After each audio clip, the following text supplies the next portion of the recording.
Welcome back to Max's Muscle TV. This is the first of our nutrition segments for Series 6. In this segment this year, what we're going to do is teach you how to eat, what to eat, and when to eat it. Joining me in this series is Extreme Chef Peter Wright. We're back together again, mate. Welcome back to Max's Muscle TV. Welcome back, Tony. Our first segment is a bulking segment. This is all about what to eat if you're a hard gainer, if you're just starting out your training, perhaps a tradie or someone who works hard on the tools all day, then goes to the gym at night. You need a whole lot of food to fuel that body, and if you don't get enough, you're going to go backwards, not forwards. So if you're going to eat for size, you're going to have to eat 6 or 7 meals, even 8 meals, not 3 meals like everyone thinks. So let's go through it. What have we got here today? So we start off with breakfast. We've got some oats. It would take you the same amount of time to open a packet of cereal as it would to make the oats. In the microwave for a minute. Now you can use milk or water. And we've got a nice omelette with veggies and a little bit of feta in it.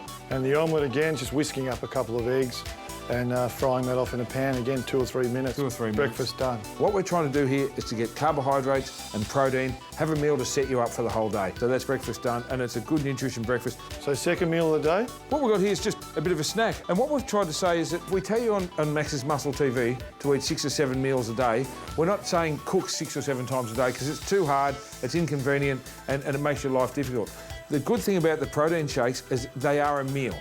All right, so if we say have a shake, we've got some throughout the day which we'll explain, they really are a meal. Now, what we've got here is supersize, which is a perfect combination of protein and carbohydrates. Once again, great for the hard gainer. Once again, milk or water. If you're a hard gainer, stick to the milk. Wash it with a bit of banana.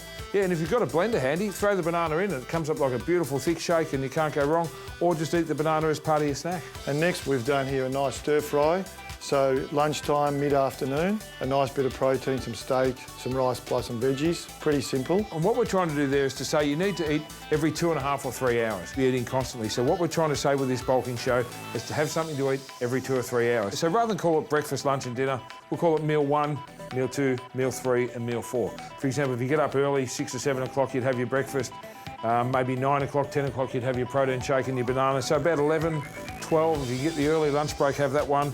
And then 2 or 3 hours later, have the second one. You've got to give your food time to digest. And that's why I don't say wash your meal down with a protein shake, because then it's too much to digest and your body will have difficulty doing it. Spacing it out like this in digestible quantities is the way to go. Now, we're going to show you later on how to prepare these nutritional meals. It's not that hard. Pete's going to show you the simple way to do it. So let's say 12 o'clock, let's say 3 o'clock, and then knock off work and it's time to go to the gym. This is a create carnage. The reason we tell you to have this an hour before your workout is to get it into your body, into your bloodstream, into your muscles. You need to kind of load it up and have it there for when you get to the gym. Max's have brought out some great pre-workout products which are basically stimulants and lactate buffers. And what that means, they stop the lactic acid building up in your muscle, which means you can train longer, and they stimulate your muscles, give you that little kick before you train to give you some energy back. And 20 minutes before you train, have one of these shots and it'll give you mental focus and it'll help you to really get the job done in the gym. So that's what you've got to do before you train. Cool. Pete, I think out of all of this, the most important protein shake of the whole day is this one here that you have straight after training. Now, a lot of you don't realise, but there's a window of opportunity after training which lasts for about 20 or 30 minutes. All your muscles are screaming for nutrients. And if you go and have a cooked meal, by the time it goes through your digestive system, through your intestine and into your muscles, the window's shut, it's gone, the opportunity's missed. So what you've got to do after training is to have liquid protein and carbs. No better way than to have a supersized shake after you train. If you're a hard gainer, this is the most important scoop of the whole day. Get this into you immediately you finish your workout. You've got to take this to the gym with you. Don't worry about having it when you get home, because once again, you might get caught in traffic, the window's shut. Window of opportunity straight after you train, get that in, and the reason it's good is because it goes straight to your bloodstream, your muscles suck it up and it starts to repair you straight away, and that's when you grow. And get ready for the next day. That's right, you don't grow in the gym, you actually shrink in the gym, you beat your body down, and it's the nutrients you have and the sleep that you have that night that actually makes you grow. That's the whole philosophy of bodybuilding, is to break your body down in the gym, build it up in the kitchen and get plenty of sleep. So this is what you do straight after training. Then you can take your time getting home and work on your next meal. So we've got the beef stir fry again for the next meal. Yeah, we can trick that up. We could use chicken or beef, it doesn't matter. Now get ready for bed. Now what we do with the nighttime formula, the Max's nighttime formula, we've got that in the shaker ready to go. The beauty of that is it's a very, very slow release, containing casein, micellar casein, which is slow release proteins. The beauty of that is it's dripping into your system all night long.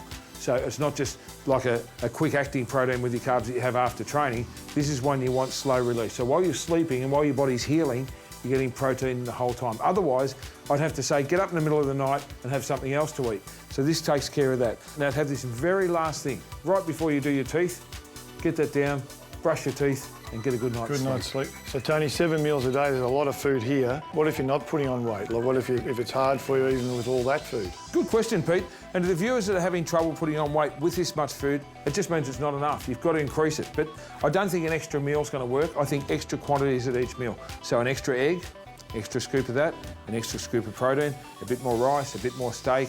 The pre-workouts I'd keep the same. The post-workout, maybe have, instead of 2 scoops, have 3 scoops. And then your evening meal, load it up, maybe put a bit of ice cream in with your nighttime shake. So just increase your calories throughout the day, a little bit at a time. I'd suggest you only increase them by about 10% the first week, 20% the second week, and keep doing that until you start to put it on. And when it's working, you can expect to put on half a kilo to a kilo a week when this is really, really working, particularly for the people that are just starting out at the gym. I've seen people put on 12, 15 kilos in their first year when they get it right, because that is the window of opportunity where your body's really going to grow.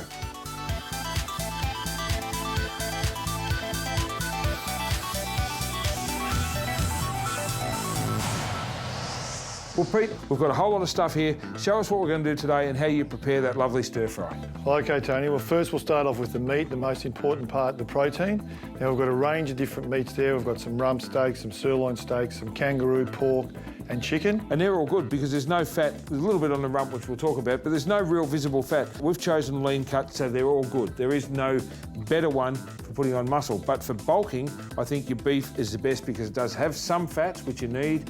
It's slower to digest and it's more calorie dense. We talk about getting a whole lot of calories in a day. We'll go for the more calorie dense foods because that's what's going to really beef you up. Yeah, so there's obviously budget, Tony. There's mince meat, you can get fillet steak, rump steak, porterhouse steak, you can even get kangaroo fillet. Where does budget fit into all this? I quite like mincemeat and I quite like the beef stir-fry strips that you can buy. Quite often they're tenderised, they're easy to cook and they're easy to eat. Now the other important thing is, what we're going to do is cook something that you can take for your 4 or 5 meals for the next day. So we're not just cooking one meal and eating it, we're going to cook enough food so that's the base of all you're eating for the next day. So every day you only need to cook once. So what we've got here, Tony, is all of our ingredients. You can prepare all this stuff in advance, very important. All your chop's done, ready to go.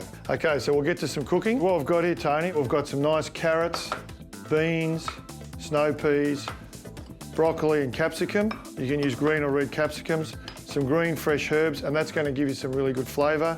Some bean shoots, some rice plus, which we've already cooked in our rice cooker, some nice green leafy vegetables, 2 different kinds, some ginger and some garlic. Now, if you don't like ginger or garlic, that's up to you, but that adds some really nice flavour. And some condiments. So I've got a little bit of lime oil, extra virgin olive oil flavoured with lime, some chilli sauce, because I love chilli in my stir fry, a little bit of soy sauce and some barbecued beef. So now you can put your shredded beef into the stir fry, but what I want to do is just to show you, you can, with your one base, you can have 3 or 4 different kinds of proteins to it and get a bit of variety into your diet, which is most important. Okay, so now we're going to get to some cooking. I'll just get a bit of heat in that. Non-stick pan, little splash of oil. And my carrots are going to take the longest, so they go in first. My broccoli, and then put in my ginger and garlic.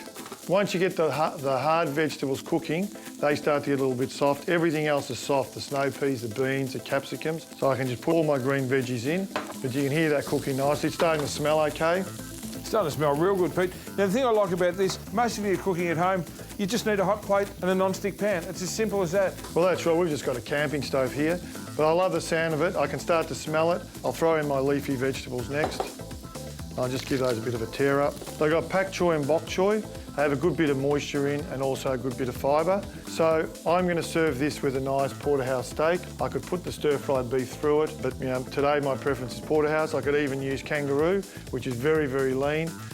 Or if you like pork or chicken or even turkey, you could add any of those to it as well. We've talked about your meats. The other part that you add to it is your carbohydrate, or your rice in this case. Do you add the rice to the stir-fry at some stage, or you serve it on top? You can put your rice in the bottom and put your stir-fried vegetables on it. I'm going to put the rice through the stir fry because you're going to get all those nice flavours. So you can smell that when I put the soy sauce in. And we're talking about a bulking diet, so you haven't got to be that fussy about putting some little condiments, a bit of tomato sauce, a little bit of chilli sauce. It's a few extra calories, but it really does make the food easy to eat, makes it smell good, and makes you want to have more. So don't be scared to put a few condiments in, particularly if you're in a bulking phase or the off season. You certainly haven't got to worry about a little bit of salt or a few extra calories from a sauce. Now, you're just putting that rice through it now, stirring it through. Now, the veggies are starting to cook. Now, the rice is already cooked. I don't want to cook it for too long. All I want to do is just get a bit of heat in there, get all the flavours going through. Now, my watery vegetables like bean shoots, and that'll just add a little bit of crispness as well. Just put all that in there.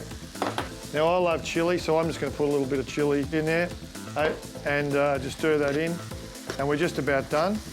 So there we have it. We've got a stir-fried rice plus with a whole lot of vegetables, a little bit of chilli sauce for a bit of flavour and some soy. And we can top that with whatever proteins we want. Fantastic. This is for bulking up. Break it into 3 or 4 meals. Eat regularly. Have your protein shakes in between your meals. If you're training hard and not getting results, it's probably because you're not taking care of your nutrition. So get it right. Spend some time at the supermarket. Spend some time in the kitchen and watch yourself grow.